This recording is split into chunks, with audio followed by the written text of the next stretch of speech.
So welcome one second to the YouTube channel guys. तो आज हम करने वाले हैं क्लास 10 के चैप्टर कोऑर्डिनेट ज्योमेट्री के कुछ वेरी इंपॉर्टेंट क्वेश्चंस और जो आपके 2026 के बोर्ड एग्जाम में अपियर होने के बहुत ज़्यादा चांस हैं।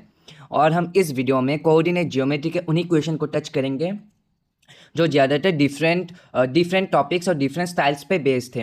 हम एक ही स्टाइल के बहुत सारे क्वेश्चन भी प्रैक्टिस करेंगे, तो ये एक कंप्लीट प्रैक्टिस सेशन और इंपॉर्टेंट क्वेश्चन का सेशन होने वाला है। और अगर आप इस वीडियो में बने रहे तो आपको कोऑर्डिनेट जियोमेट्री का मास्टर बना दूंगा। हाँ, मैं मानता हूँ कि ये कोऑर्डिनेट जियोमेट्री एक बहुत ईजी चैप्टर कंसिडर किया जाता है, लेकिन इस ईजी चैप्टर से ही बहुत सारे मार्क कटते हैं। और वो मार्क काटने का रीज़न है कि यहाँ पर प्रैक्टिस जो होता है वो बहुत कम है। और कोऑर्डिनेट ज्योमेट्री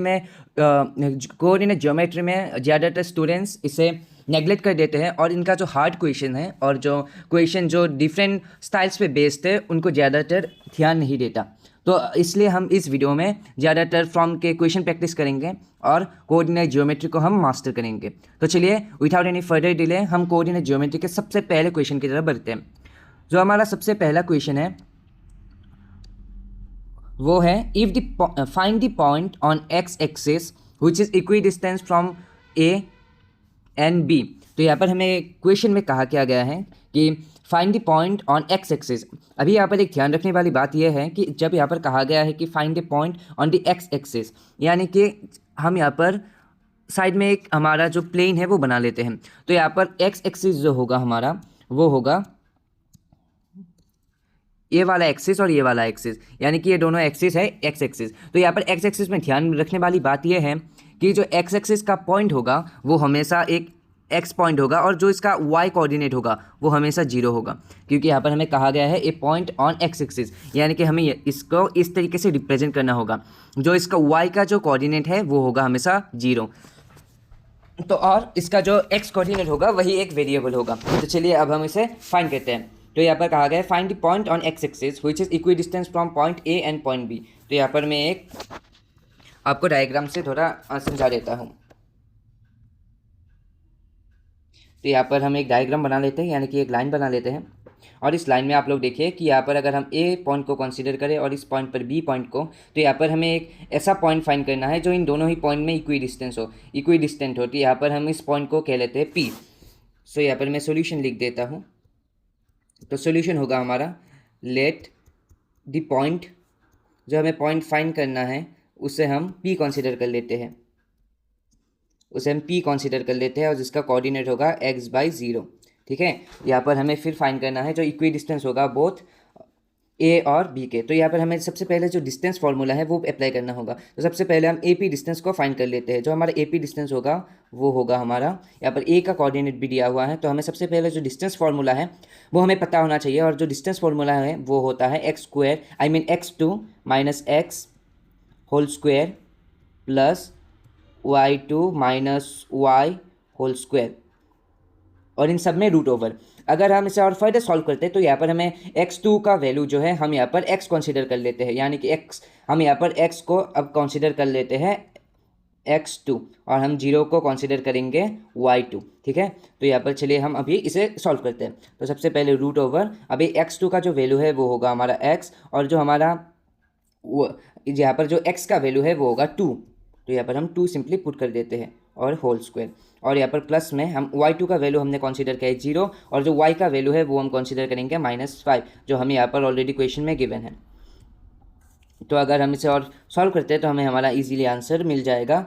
जो हमारा आंसर होगा, यानी कि इसको सॉल्व करने के बाद वो होगा x² प्लस 4 माइनस 4x, और यहाँ पर इसे सॉल्व करने के बाद हमें मिल जाता है +5, और जो +5 का स्क्वायर होगा वो होगा +25। तो अभी हम इसे अगर रूट ओवर करते हैं तो हमें आंसर मिल जाएगा, लेकिन अभी के लिए हम इसे ऐसे ही रहने देते हैं, इसको हम मार्क कर देते हैं इक्वेशन नंबर 1। तो चलिए अब हम इक्वेशन नंबर 2 को भी सॉल्व कर लेते हैं। जो हमारा इक्वेशन नंबर 2 होगा वो होगा हमारा डिस्टेंस पी बी। जो हमारा डिस्टेंस पी बी होगा वो सेम तरीके से यहाँ पर हम x2 को कंसीडर कर लेंगे b का कोऑर्डिनेट। तो यहाँ पर मैं b का जो कोऑर्डिनेट है वो एक बार लिख देता हूँ, और जो b का जो कोऑर्डिनेट हमें गिवन है वो है -2/9। ठीक है, तो यहाँ पर जो कोऑर्डिनेट है वो है -2 और 9। तो यहाँ पर हमें फिर p का जो कोऑर्डिनेट है वो पता है, जो होगा x/0। तो यहाँ पर हम सिंपली अभी इसे पहले की तरह सॉल्व कर लेते हैं। जो एक्स स्क्वायर का वैल्यू होगा हम वो पुट करेंगे एक्स, और जो यहाँ पर एक्स का वैल्यू होगा वो होगा -2। ठीक है, तो ये होगा स्क्वायर प्लस यहाँ पर 0 - 9 होल स्क्वायर। तो यहाँ पर और अगर हम फर्दर सॉल्व करते हैं तो होगा ये x+2, और x+2 स्क्वायर हो जाता है x² + 4 + 2x। ठीक है, और फिर अगर हम इसे यहाँ पर देख सकते हैं कि ये -9 होगा, और -9 का जो स्क्वायर होगा वो होगा +81। तो यहाँ पर हमने यहाँ पर भी सिंपली हमारा दूसरा इक्वेशन जो है वो बना लिया है। तो अभी यहाँ पर हमें इक्वेशन में ध्यान रखने वाली ये बात है कि यहाँ पर हमें कहा गया था पहले ही कि जो हमारा ए पी डिस्टेंस है वो इक्वल होगा हमारे बी पी डिस्टेंस का, क्योंकि पी जो है वो इक्वी डिस्टेंस थे। तो अभी हम फ्रॉम द इक्वेशन 1 and 2 अभी हम ये लिख सकते हैं कि ये दोनों जो डिस्टेंस होगा, यानी कि ये वाला इक्वेशन और ये वाला इक्वेशन ये दोनों सेम होगा। तो यहाँ पर हम सबसे पहले जो पहला इक्वेशन है उसे एक बार फिर से नोट डाउन कर देते हैं, जो हो जाएगा हमारा √/√/(x²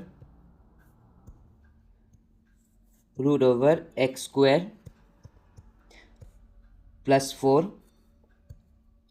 +4 -4x +25, और ये हमारे इक्वल हो जाएगा इक्वेशन 2 के, जो होगा हमारा x² +4 +2x +81। तो यहाँ पर अगर हम जब इसे फर्दर सॉल्व करते हैं तो हमें हमारा x का जो वैल्यू है वो मिल जाएगा। तो चलिए यहाँ पर हम इसे सॉल्व कर देते हैं। अभी यहाँ पर दोनों तरफ √/, है इसलिए √/, कैंसिल हो जाएगा। तो यहाँ पर हम √/, को कैंसिल कर देते हैं। दोनों तरफ हमें x² दिख जाता है, तो हम यहाँ पर से x² को भी एलिमिनेट कर सकते हैं।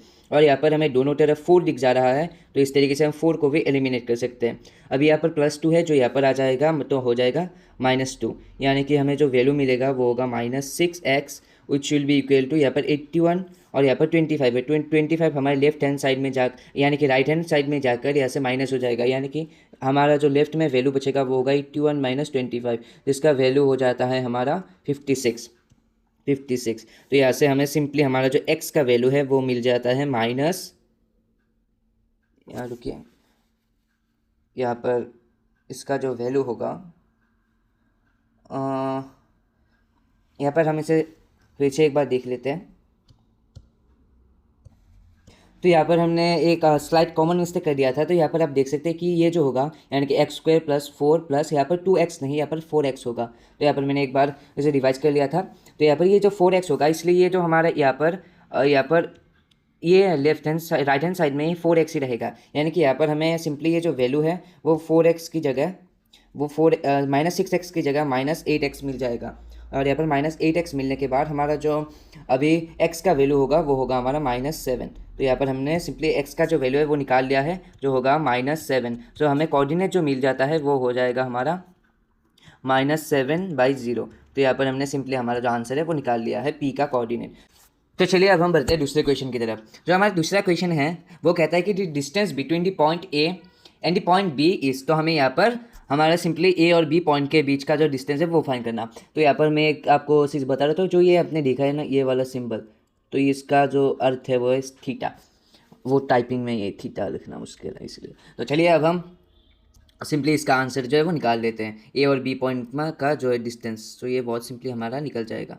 तो यहाँ पर हम 0 को यहाँ पर x2 कंसीडर कर लेते हैं, और ये हो जाएगा 0 - a cos θ², और फिर हमारा प्लस हो जाएगा -b cos θ माइनस, यहाँ पर माइनस में आ जाएगा b sin θ। ठीक है, और ये होगा स्क्वायर।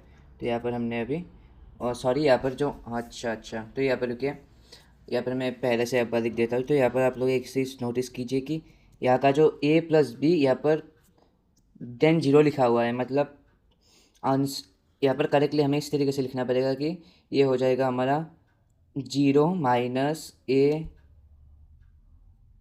cos θ + b sin θ, ये होगा हमारा आंसर। और फिर ये होगा स्क्वायर, और प्लस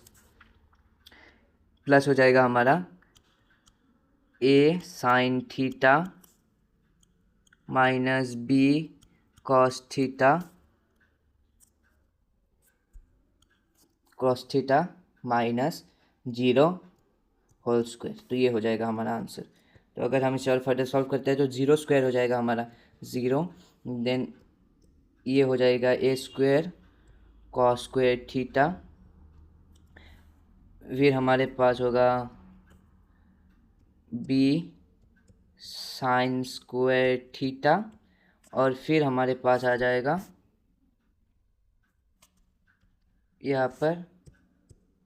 यहाँ पर अब हम माइनस करेंगे, यानी कि वो हो जाएगा 0, क्योंकि यहाँ पर एक 0 का वैल्यू दिया गया है। और ये हो जाएगा हमारा a square sine square theta और plus B square cos square theta.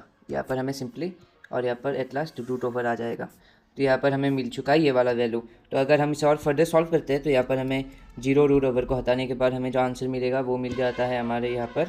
Okay, तो ये हमारा मिल जाएगा रूट ओवर ए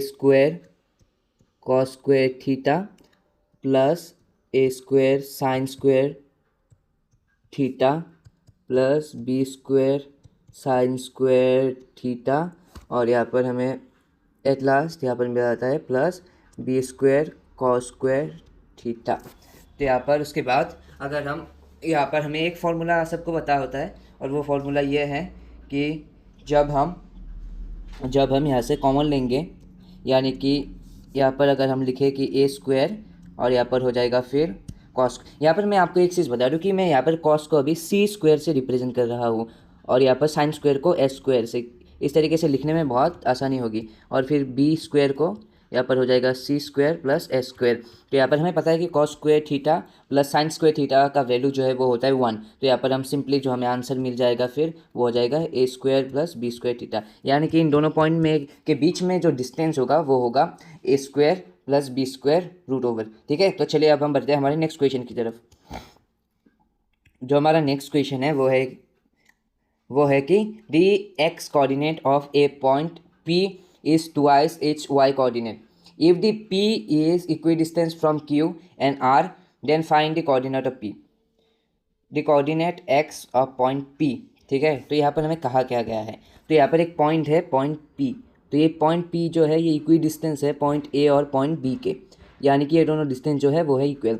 यहाँ पर हमें कहा गया है इस पी का जो हमारा कोऑर्डिनेट है वो है, इसका जो एक्स कोऑर्डिनेट है वो इसके वाई कोऑर्डिनेट से ट्वाइस है, यानी कि अगर इसका वाई कोऑर्डिनेट 1 है तो एक्स कोऑर्डिनेट हो जाएगा 2। तो इसलिए हम यहाँ पर इसे लिख सकते हैं कि अगर मैं इसे लिखूँ स्मार्टली तो यहाँ पर ये हो जाएगा 2x और x, और इस तरीके से हम लिख सकते हैं कि 2y/y। ठीक है, यहाँ पर हम लिख देते हैं इसका जो वैल्यू होगा वो हो जाएगा 2y/y, और जो 2y का जो यहाँ पर वैल्यू है वो इक्वल है x के। ठीक है, तो चलिए अब हम इसे फाइंड आउट करते हैं। तो इसका जो सबसे पहले हम डिस्टेंस निकाल लेते हैं। यहाँ पर ये a गिवन नहीं है, यहाँ पर एक q गिवन है, और यहाँ पर इस b का वैल्यू हम r लिख लेते हैं, क्योंकि ये क्वेश्चन में इस तरीके से इसका नाम गिवन है। तो पी क्यू का जो डिस्टेंस होगा वो आ जाएगा हमारा, पी क्यू का जो डिस्टेंस होगा वो हो जाएगा 2y माइनस यहाँ का जो हमारा क्यू का जो वैल्यू दिया गया है वो हो जाएगा 2, और फिर होल स्क्वायर प्लस यहाँ का अभी यहाँ पर y का वैल्यू है, और y माइनस यहाँ पर आ जाएगा -5 होल स्क्वायर। तो इसे हम अभी और सिंपली सॉल्व कर लेते हैं। तो इसका जो वैल्यू है वो आ जाएगा 4y² प्लस 4 माइनस 2, यहाँ पर आ जाएगा ये 2 इंटू 2 यानी कि 8y।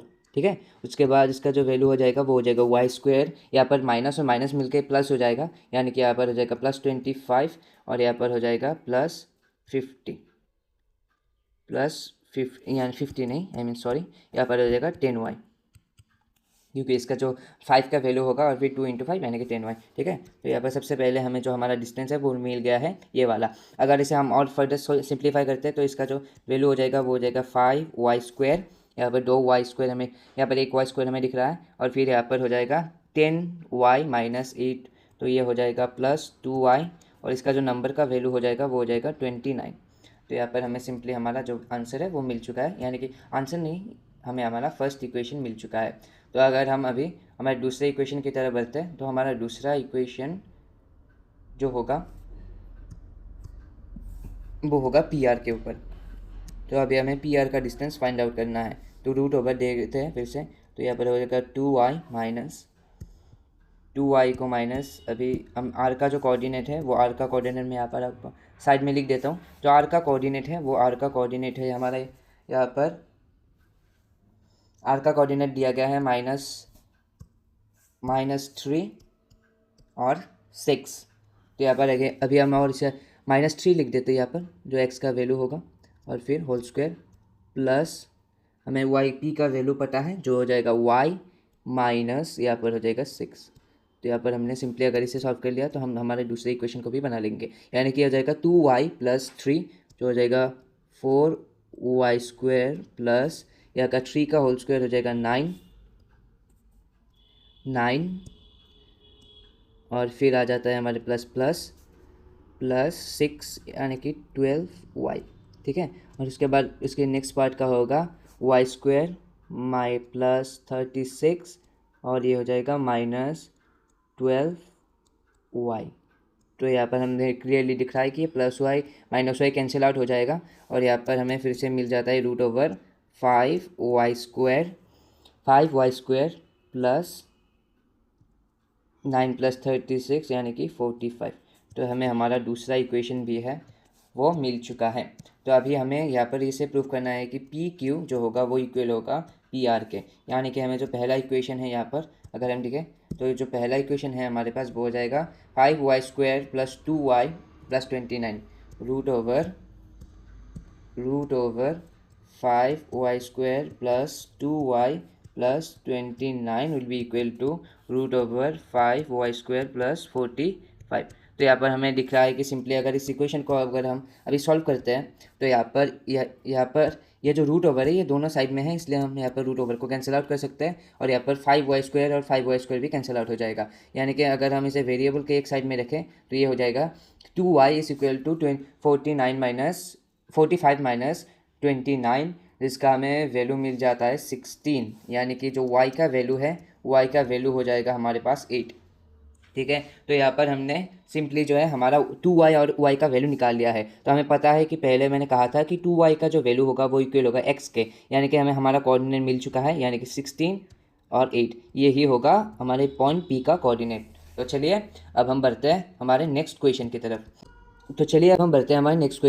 तो यहाँ पर कहा क्या गया है, तो यहाँ पर कहा गया है कि हमें 3 पॉइंट गिवन है और 3 पॉइंट का जो कोऑर्डिनेट है वो भी हमें गिवन है। तो ये तीनों point this forms a right angle triangle, find the area of the triangle and the length of the hypotenuse. मतलब यहाँ पर हमें कहा गया है कि यहाँ पर 3 पॉइंट्स है और ये तीनों पॉइंट एक राइट एंगल ट्राइंगल को फॉर्म करते हैं, और इन राइट एंगल ट्राइंगल को फॉर्म करने के बाद इसका हमें एरिया निकालना है और इसका हाइपोटेन्यूज। तो इसे सॉल्व करने का सबसे इजी तरीका है एक ग्राफ में इसे प्लॉट करना। तो मैंने यहाँ पर एक रफली ग्राफ बना लिया है। तो चलिए अब यहाँ पर हम कोऑर्डिनेट्स को एक बार पुट करके देखते हैं। तो सबसे पहला जो हमें कोऑर्डिनेट गिवन है वो कोऑर्डिनेट गिवन है 2 - 2, यानी कि यहाँ पर x में होगा 2 और यहाँ पर y में होगा -2, यानी कि पॉइंट यहाँ आ जाएगा हमारा यहाँ पर। और फिर जो हमारा दूसरा पॉइंट गिवन है वो है हमारा -2 और 1, यानी कि x एक्सिस में -2 और y में 1, यानी कि यहाँ पर आ जाएगा हमारा दूसरा पॉइंट। और जो हमारा तीसरा पॉइंट है वो है 5:2, यानी कि 1 2 3 4 5 और 1 2, यानी कि कुछ इस यहाँ पर आ जाएगा हमारा पॉइंट। सो ये डायग्राम इतना हमारा ग्राफ जो है इतना स्ट्रेट नहीं है, इसलिए हमें थोड़ा सा असम्पशन भी लेना पड़ेगा। तो सबसे पहले मैं इन तीनों पॉइंट को ज्वाइन कर देता हूँ, और ज्वाइन करने के बाद हमें यहाँ पर दिख रहा है कि जो राइट एंगल ट्राइंगल है वो फॉर्म हो चुका है। तो यहाँ पर मैं देख सकते हैं कि यहाँ पर जो राइट एंगल ट्राइंगल है वो फॉर्म हो चुका है। तो अभी सबसे पहले हमें इसका एरिया फाइंड करना है, और एरिया का जो फॉर्मूला है वो हम अप्लाई करेंगे, और वो अप्लाई करेंगे हम ऐसे। यहाँ पर हम इस साइड को हम इसे नेम कर देते हैं ABC, और हम यहाँ पर AB साइड को कंसीडर करेंगे परपेंडिकुलर, और फिर हम कंसीडर करेंगे हमारे BC साइड को हमारा बेस। ठीक है, तो अभी सबसे पहले हम एरिया को फाइंड कर लेते हैं। तो एरिया जो होगा राइट एंगल ट्राइंगल का वो होता है half into base into height.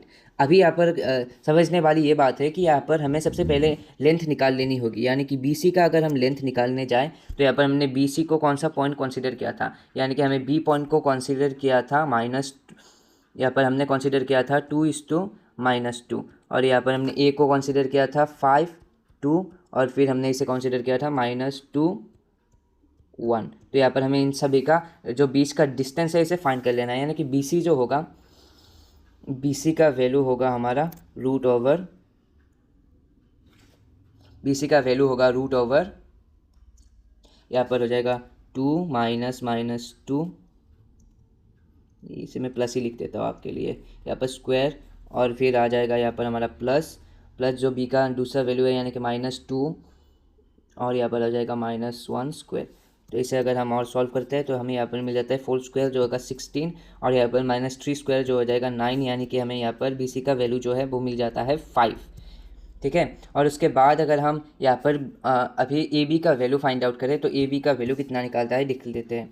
तो ए बी का अभी जो वैल्यू होगा वो निकलेगा रूट ओवर, हमें ए का वैल्यू जो कंसीडर किया था वो था 5:2, यानी कि 5 ए का वैल्यू था 5:2, और यहाँ पर बी का वैल्यू तो हमें पता है, वो बी का वैल्यू हमने कंसीडर किया था हमारा 2 और -2। ठीक है, तो यहाँ पर हमने 5 -2 होल स्क्वायर प्लस यहाँ पर हो जाएगा 2 माइनस -2 यानी कि +2 होल स्क्वायर, यानी कि यहाँ पर भी हो जाएगा 9 और 16, यानी कि इसका जो वैल्यू है ये भी हो जाएगा 5। तो यहाँ पर हमने बेस और हाइट दोनों का वैल्यू जो है वो फाइंड कर लिया है। तो यहाँ पर हम इजीली अभी एरिया निकाल सकते हैं। जो एरिया होगा वो होगा 1/2 × 5 × 5, यानी कि 25 का हाफ जो हो जाता है हमारा 12.5। तो हमने यहाँ पर सबसे पहले हमारा जो एरिया है वो हम फाइंड कर लिया है। तो यहाँ पर आपको लिखना है स्क्वायर यूनिट, क्योंकि यहाँ का जो हमें सेंटीमीटर या मीटर है ये गिवन नहीं है। तो अभी सब उसके बाद हम यहाँ पर फाइंड कर लेते हैं हमारा हाइपोटेन्यूज। तो यहाँ पर हमने सिंपली, ये बहुत ईजी होगा हाइपोटेन्यूज फाइंड करना, क्योंकि यहाँ पर हम पाइथागोरियन थ्योरम से इसे निकाल सकते हैं। जो हमारा हाइपोटेन्यूज होगा वो होगा हमारा बी सी, और ये बी सी स्क्वायर जो होगा वो होगा a b square plus plus, हाँ यहाँ पर जो हाइपोटेन्यूज होगा वो होगा यहाँ पर ए सी स्क्वायर। ठीक है, और ये हो जाएगा बी सी स्क्वायर। तो यहाँ पर अगर हम सिंपली इसे सॉल्व करते हैं तो यहाँ का जो हमें ए सी का जो वैल्यू मिलेगा, हमें पता है इन दोनों का वैल्यू 5 है, और 5 स्क्वायर 25, यानी कि ए सी का वैल्यू हो जाएगा √50, क्योंकि हमें बी सी का वैल्यू पता है वो होगा 5, और ए बी का वैल्यू वो भी है 5। ए बी स्क्वायर यानी कि 25 + 25 = √50। तो यहाँ पर हमने और एक क्वेश्चन सॉल्व कर लिया है, ये होगा हाइपोटेन्यूज का लेंथ। ठीक है, तो चलिए अगर हम बढ़ते हैं हमारे दूसरे क्वेश्चन की तरफ। जो हमारा दूसरा क्वेश्चन है वो कहता है कि if 0 -3 and 0 3 are two vertices of an equilateral triangle, find the coordinate of the third vertex। तो ये भी बहुत इजी है। तो यहाँ पर हम सबसे पहले से ग्राफ में अगर ना भी प्लॉट करें तो भी ये हम फाइंड आउट कर सकते हैं। तो सबसे पहले हम एक इक्विलेटरल ट्राइंगल बना लेते हैं। तो यहाँ पर अगर हम डायग्मेट्रिकली एक इक्विलेटरल ट्राइंगल बनाएं तो ये कुछ ऐसा दिखेगा। ठीक है, तो ये एक बना लिया हमने इक्विलेटरल ट्राइंगल। इक्विलेटरल ट्राइंगल के बाद अगर हम इसे पॉइंट को नेम करें, यानी कि अगर इस पॉइंट को हम ए कंसीडर करते हैं और इस पॉइंट को बी, और हमें इस पॉइंट को पी कंसीडर कर देते हैं। इस ए पॉइंट का नाम होगा 0 - 3, और इसका वैल्यू जो होगा वो होगा 0 3। ठीक है, और हमें कहा गया है ये इक्विलेटरल ट्राइंगल है, यानी कि इसके तीनों साइड इक्वल है। तो यहाँ पर हमें जो थर्ड साइड है यानी कि पी का जो वैल्यू है वो फाइंड करना है। यहाँ पर मैं पी का जो वैल्यू है वो लिख लेता हूँ एक्स और वाई। ठीक है, यहाँ पर हमें सबसे पहले अभी फाइंड आउट करना होगा ए पी डिस्टेंस को और पी बी डिस्टेंस, और ये दोनों इक्वल होगा क्योंकि ये एक इक्विलेटरल ट्राइंगल है। तो यहाँ पर मैं आपको सोल्यूशन लिख देता हूँ, जो होगा ए पी = यहाँ पर एक्स -0 होल स्क्वायर प्लस हो जाएगा वाई -3 यानी कि +3 होल स्क्वायर।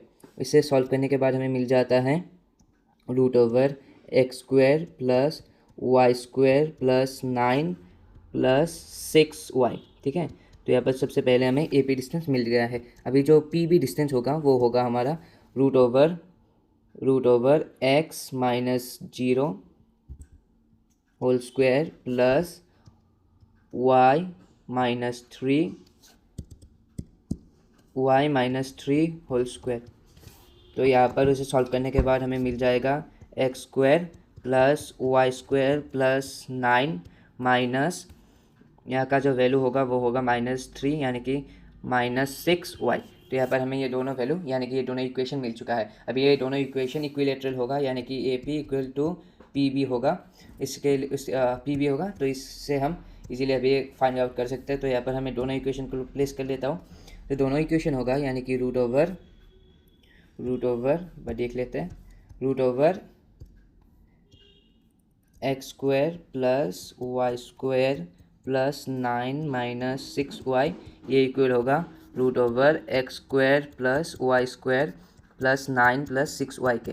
तो इससे हमें दोनों इक्वेशन मिल जाएगा। ठीक है, तो चलिए यहाँ पर सबसे पहले हमें दो इक्वेशन भी मिल चुका है। तो यहाँ पर हमें पता है कि ये जो रूट ओवर है ये दोनों के ऊपर है, इसलिए कैंसिल आउट हो जाएगा। तो यहाँ पर ये कैंसिल आउट, 9 दोनों तरफ है, 9 भी कैंसिल आउट। फिर यहाँ पर है हमारे पास वाई स्क्वायर एक्स स्क्वायर, ये दोनों भी कैंसिल आउट हो जाएगा। तो हमें मिल जाता है -6y is equal to +6y। ठीक है, तो यहाँ पर अगर हमें अभी y का वैल्यू फाइंड करना है तो ये हो जाएगा -12y इक्वल टू 0, और y का जो वैल्यू है वो मिल जाता है हमें 0। यानी कि हमें जो y का वैल्यू मिला है वो मिला है हमें 0। ठीक है, तो सर अभी हमें y का वैल्यू मिलने के बाद हम इजीली x का जो वैल्यू है वो भी फाइंड आउट कर सकते हैं। तो अभी हमें x का वैल्यू फाइंड आउट करना चाहिए। तो चलिए, हाँ, तो हमें y का वैल्यू अभी 0 मिल चुका है। तो फॉर x के वैल्यू के लिए हम यहाँ पर किसी भी इक्वेशन में y का वैल्यू पुट कर सकते हैं और फिर हमें x का जो वैल्यू है वो मिल जाएगा।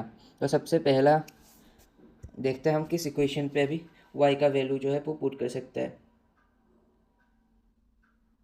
तो अभी y का वैल्यू हमें पुट करने के लिए यहाँ पर हम देखते हैं y का वैल्यू हम किस इक्वेशन पे अभी पुट कर सकते हैं ताकि हमें x का जो वैल्यू है वो मिल जाए।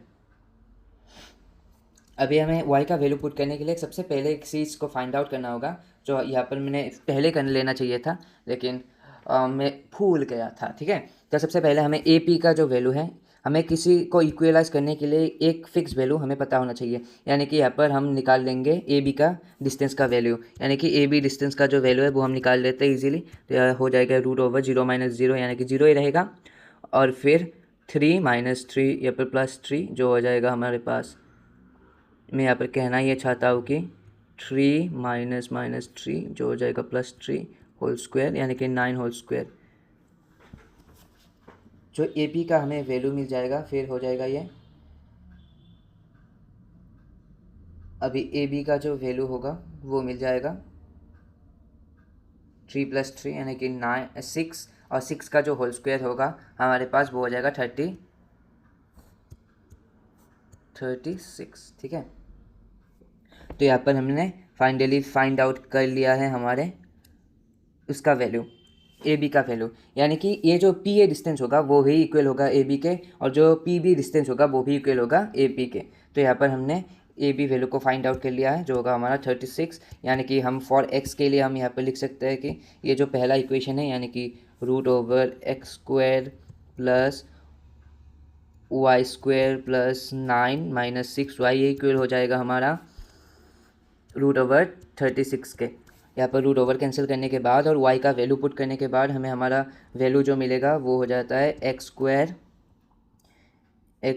प्लस 9 इक्वल टू 36, और यहाँ पर x का जो वैल्यू हो जाएगा फिर हो जाता है 27, और x का वैल्यू हमें मिल जाएगा √27।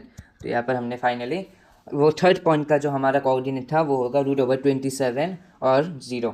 ठीक है, तो इसी के साथ हम आज का जो वीडियो है वो ख़त्म करते हैं। यहाँ पर हमने कुछ वेरी इंपॉर्टेंट क्वेश्चन को डिस्कस किया है, और इसी चैप्टर का हम पार्ट 2 हमारे चैनल में लॉन्च करेंगे। आप उसे भी गो थ्रू करिए और उसके बाद इस चैप्टर पे अपनी पकड़ बना लीजिए। तो चलिए हम मिलते हैं अपने नेक्स्ट वीडियो में, उसके लिए तब तक के लिए बाय बाय, पढ़ते रहिए।